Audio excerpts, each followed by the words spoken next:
આમ તો આપણા આશ્રમની અંદર કે જે બાપુની હયાતીમાં અને બાપુના શરીર છૂટ્યા પછી પણ પોતાના જ ભાવ સારા રાખી અને પોતાના જ ગુરુને ભગવાન માનતા હતા એવા ચાર સ્વજનો આપણી જોડે નથી ટૂંક સમયમાં જ. તો આપણે ખાલી પ્રાર્થના કરવાના અધિકારી છીએ કે સદગુરુના જોડે રહી સત્સંગ લીધો, સેવા આપી, સારા ભાવ રાખ્યા એટલે આત્મા સદગતિએ જ ગયો. પણ તે સદગતિની અંદર આપણા હૃદયથી જે મૌન પાડી અને સદગુરુ ભગવાન કો એને આપણે પ્રાર્થના કરીએ તો એવા આત્માને શાંતિનો વેગ મળે એમ. અને આ કામ કરતું જ હોય છે. એનું એક પ્રમાણ પણ છે. એ પ્રમાણથી તમે સારી પ્રાર્થના કરશો ના પીલ્યો કરશો. તો ગુરુ પૂર્ણિમાએ કલ્પેશભાઈ માટે આપણે જરા થોડી જાહેરાત કરી હતી અને ભાઈ આવતીકાલે પ્રાર્થના કરજો. તો ખરેખર એક ગુરુ પૂર્ણિમાના બીજા દિવસથી કલ્પેશભાઈનો જે ડાબા હાથ અને પગ જે હલતો જ નતો ને એ બીજા દિવસથી હલવાનો ચાલુ થઈ ગયો. અને ડૉક્ટરે એવું કીધું તેના 2 દિવસ પહેલા કે ભાઈ 3 મહિના થાય ને 6 મહિના થાય ને 12 મહિના થાય એની જગ્યાએ 1 મહિનામાં એ ફરતા થયા હતા. ને કદાચ આશ્રમ આપણા રામ ટેકરી ગ્રુપમાં તમે વિડીયો જોયો છે. અહીંયા આવ્યા હતા એ દર્શને આવ્યા હતા.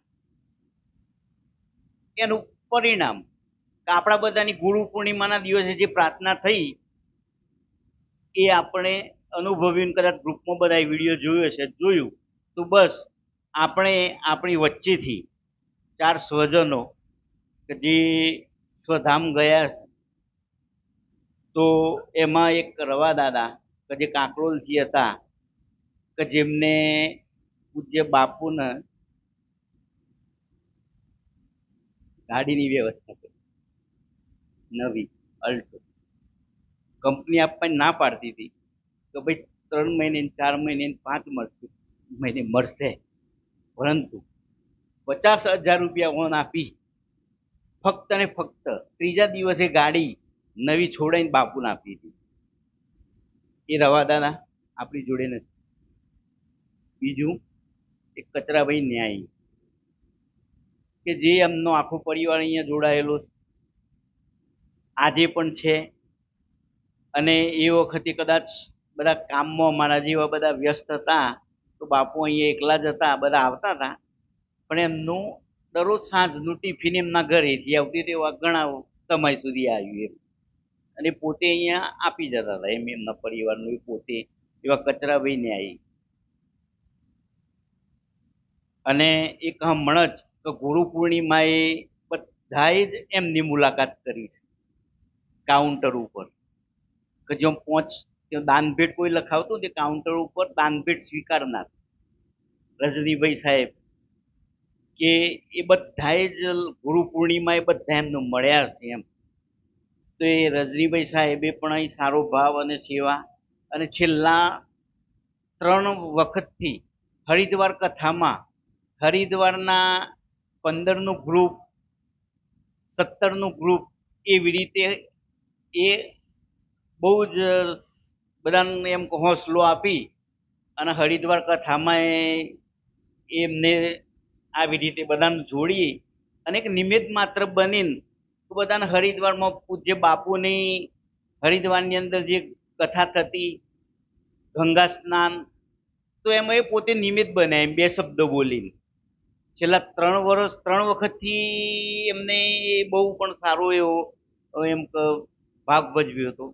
અને અહીંયા કોઈ હિસાબ કિતાબનું કોઈ વહીવટનું કામ હોય ને તો રજનીભાઈ સાહેબ પોતે જ કરી લેતા. અને એકદમ નિષ્ઠાથી એમ, એકદમ ચોકસાઈથી ને એકદમ ચોક્કસ રીતે એમ. અને એમની સલાહ સૂચન પણ સારી મળતી અને એ પ્રમાણે સરસ રહેતું એમ. તો એવા રજનીભાઈ સાહેબ પણ આપણી જોડે નથી કે જે એમને 20, 25, 26 દિવસ થયા છે. પછી એક ખરેખર નરસિંહભાઈ ગામડાથી આવતા હતા અને એ તો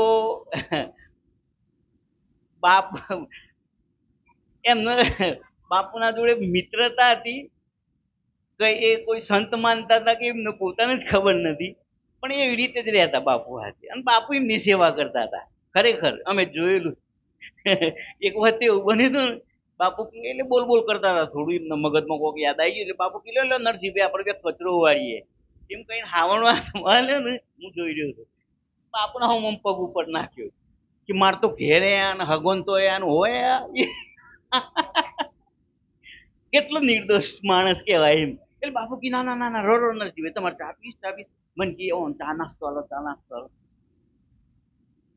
બાપુએ આખી વાત બદલી નાખી અને ચા બનાવડાવી, ગરમ ગરમ નાસ્તો પવડાવ્યો.